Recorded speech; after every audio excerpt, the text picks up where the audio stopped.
MicParts.com sent out a newsletter a few weeks ago that had a short write-up about a new kit that they had out for a rebuild of a very inexpensive mic, a Stellar Labs CM1800. I knew TZ had a line of mics that were called Stellar, and I was wondering if it was the same thing. Well, as it turns out, it's completely unrelated. While TZ or TechZone still does have their moderately priced Stellar mics, this is something completely different. What or who was Stellar Labs? I never heard the name before, and doing some research on it led me to a dead website called MCM Electronics and Newark Element 14, which seems to be the only place that you can buy one of these mics new. There seem to be only 2 microphones available from this brand, the CM1800 and some other mic that looks exactly like a blue mic. There were also quite a few other products that were listed there as well, all audio-video related. Stands, lighting trusses, adapters, cables, etc. I found a third mic listed, but it seems to not be in stock and there's no photo available of it either. The description of the brand Stellar Labs from the Newark website brought me no closer to seeing where it came from. Then I happened upon an article from ICRFQ.com that put the puzzle together for me. Long story short-ish, MCM Electronics, parent of Stellar Labs, was an electronics shop founded in 1976 in Dayton, Ohio. The company later became a distributor for components and was later sold to Premier Electronics. Now, Premier also owns Newark Electronics. After some restructuring and juggling, the company was eventually absorbed into the Newark brand along with all the other brands associated with it, including Stellar Labs. Whether or not this product will continue to exist long-term may be up for debate. The product is being shipped in MCM Electronics boxes who ceased to exist by 2017. There's no copyright information on the box or the documentation that came with the mic, and the stock available is down to below 200 units at the time of this recording. Although, the website does state that they are getting more of these mics in stock after August of 2024. Time will tell. The mic is on the smaller side, only coming in around 6.5 inches long and just under 2 inches wide. The headbasket is connected using screws that are exposed on the outside of the body, and the XLR connector is attached from a screw, accessible from the outside as well. The metalwork is passable, we'll say that. It's more solid than a Newer 800 or something like that. The grill has very little give to it and is double layered. The paint job is questionable at best. One of ours has paint chipping away already at the XLR port after plugging in a cable only a few times. The documentation has the mic picking up from 20 Hz to 20K with a halfway respectable pattern. But does it really sound like that? We're going to get to that in the listening test, but the mic parts kit is a full rebuild of the internals of the mic, so it's not really a mod per se. It's more of a let's use this body to house another circuit and upgrade the whole thing. So, after all, there's literally nothing in the body of this mic but a piece of foam. The entire circuit is on a board connected to the headbasket, as we'll see, including the capsule. There's not much we could mod here even if we wanted to. So, let's build this kit and see how the mic changes from before to after. Let's get to it. Okay, so we're going to try and follow the directions as closely as possible here. I'm going to try not to talk too much because I'm going to have the description of what I'm doing on the screen.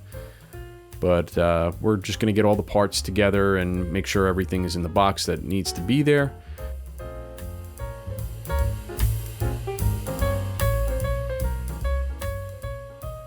Sorting the resistors does help out, and it helps out even more if you test or label the values of the resistors beforehand. I usually do it as I go, as you'll see, but still get the job done. There are a fair bit of components to this build. As I said before, it's not really a mod, it's more of a complete mic build with a donor body.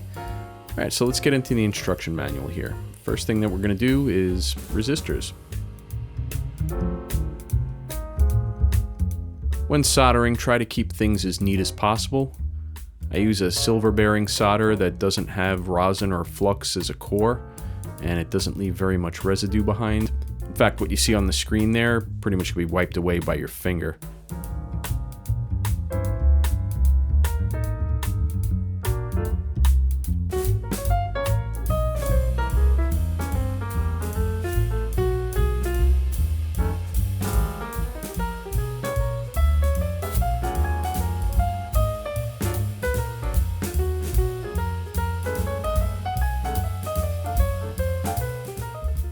And if it seems a little silly that I'm measuring each resistor, I just want to let you know that I once ordered about 100 of KOE Spear resistors. There was supposed to be 100K, and every one of them was labeled 100K, and they were all 10K.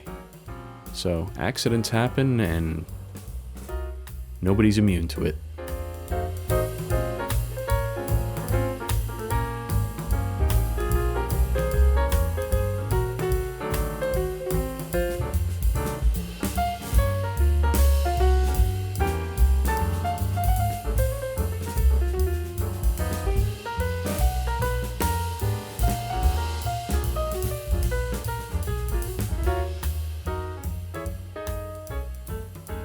Remember, you don't need a ton of solder to make a solder connection. You don't have to pile mountains of it on there, just enough to cover the pad and the component leg that's sticking out.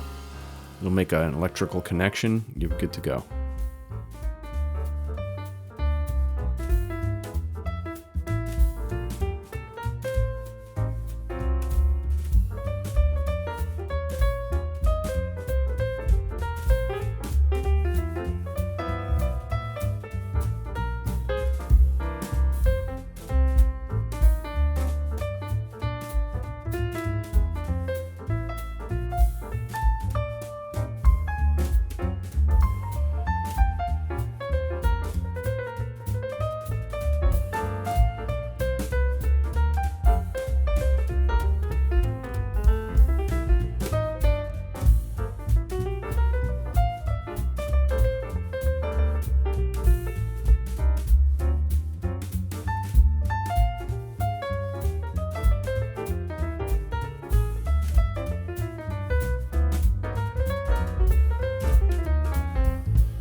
You want to be sure not to add too much heat while you're connecting transistors, because you can damage them with excessive heat.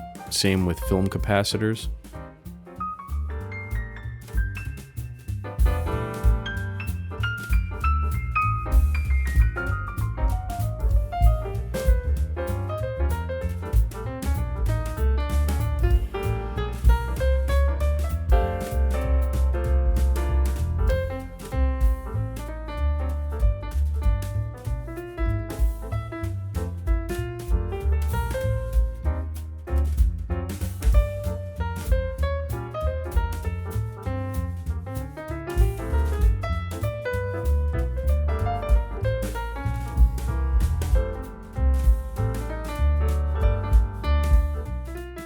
Let's just take a closer look here at the leads on the electrolytic capacitors.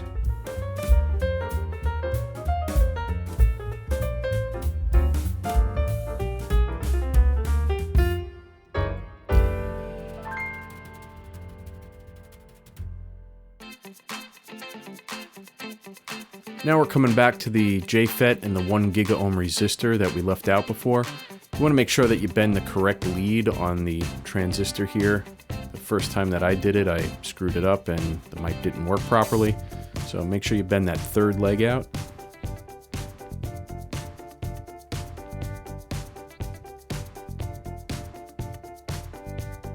Again, don't overheat and don't use too much solder.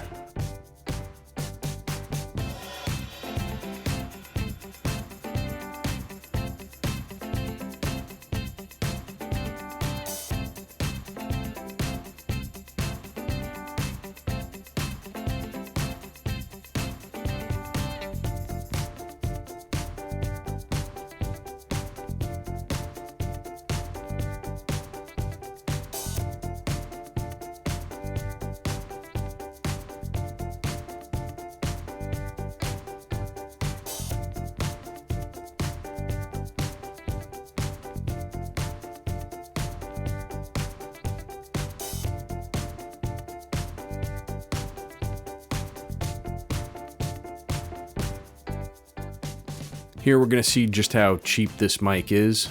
The only thing in the body there is that piece of foam. Pretty much keeps it from being a resonant mess.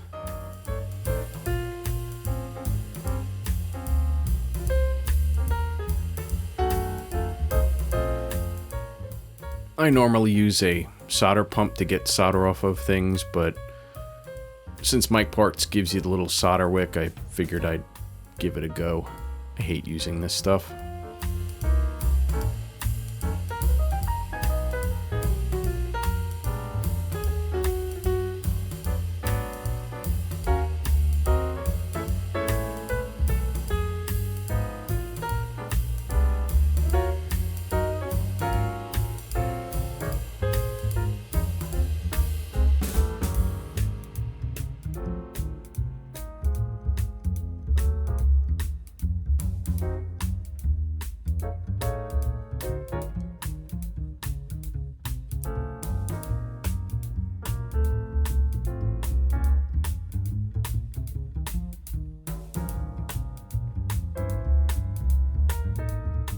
And now we're going to pull out the new Electrolytic capsule.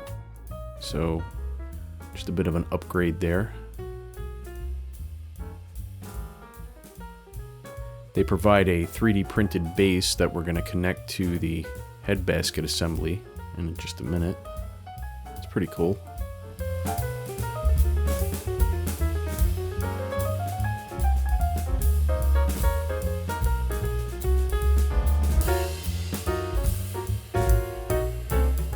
This is another area where you really don't want to use too much heat.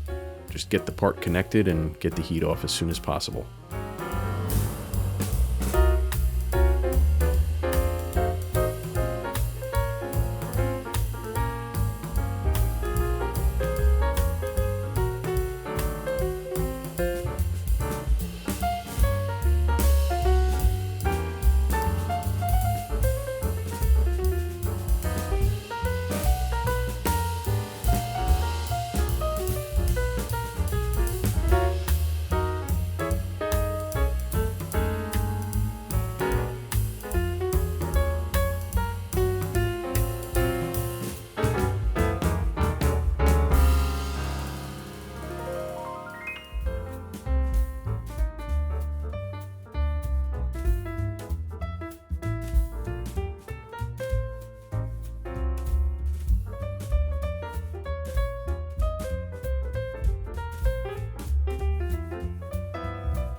Now the wires from the capsule assembly are extremely thin. Again, try not to use too much heat.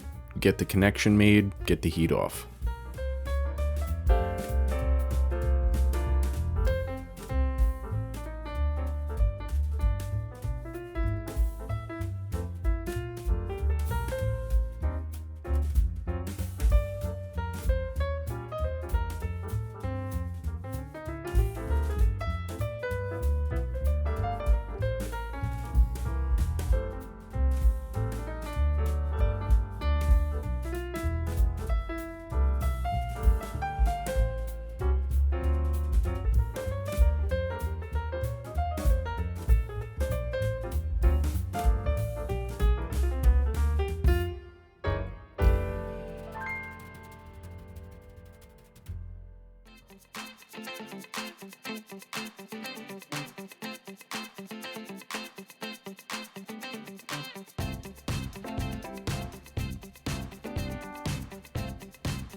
And that's pretty much it. It's done.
This is the Stellar Labs CM1800 Electret microphone.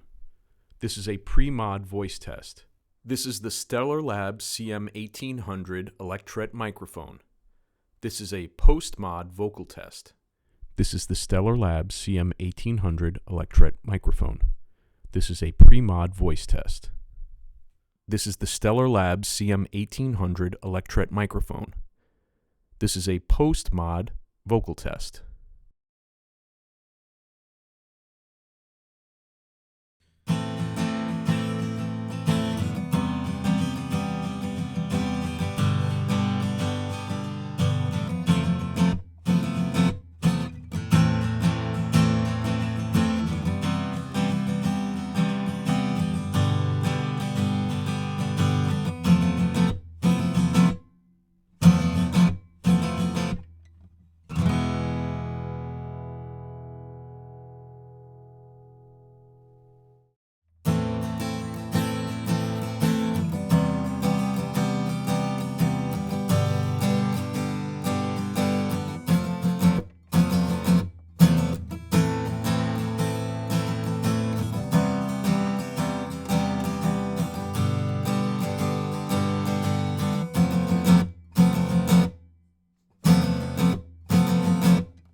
Okay, well, there's definitely a change here. The bass example was quite the difference.